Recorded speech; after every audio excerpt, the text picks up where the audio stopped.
We can now speak to Muhammad al-Yaqoubi. He's an Islamic scholar who left Syria 2 months ago after being banned from speaking out against the government.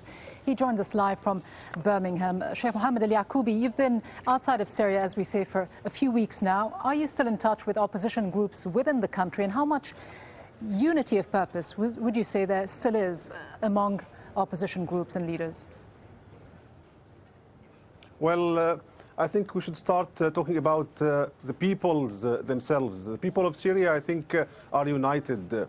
And the opposition are working together for similar goals. They are united for one goal. The goal is to get this regime to stop these atrocities which this government is imposing on its own people. I think they are all united about this now. To have colorful opinions on minor issues, I think this is very healthy. You say they're all united, but we still hear some talk of reform.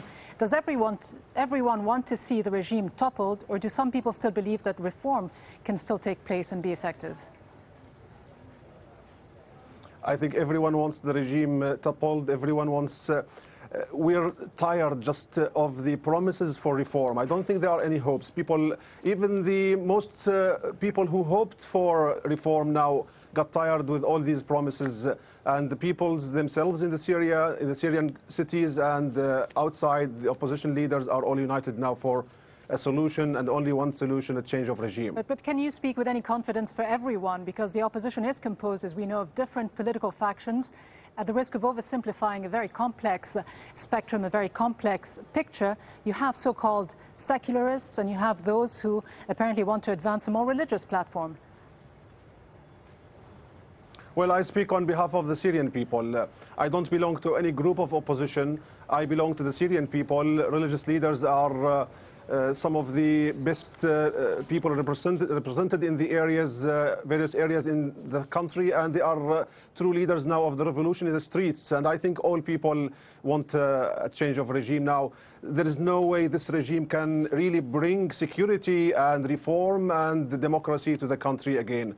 And how can this happen, though, this change of regime that you speak about? Because quite often the history of state is made nowhere else but in a nation's capital. So far, Damascus has largely been quiet. There have been some protests in the suburbs, but largely quiet when you compare it to the other major cities. Is it, do you think, because of the socio-economic makeup of Damascus, or is it because people fear for their lives, or simply because in Damascus itself there may be quite a lot of support for Bashar al-Assad?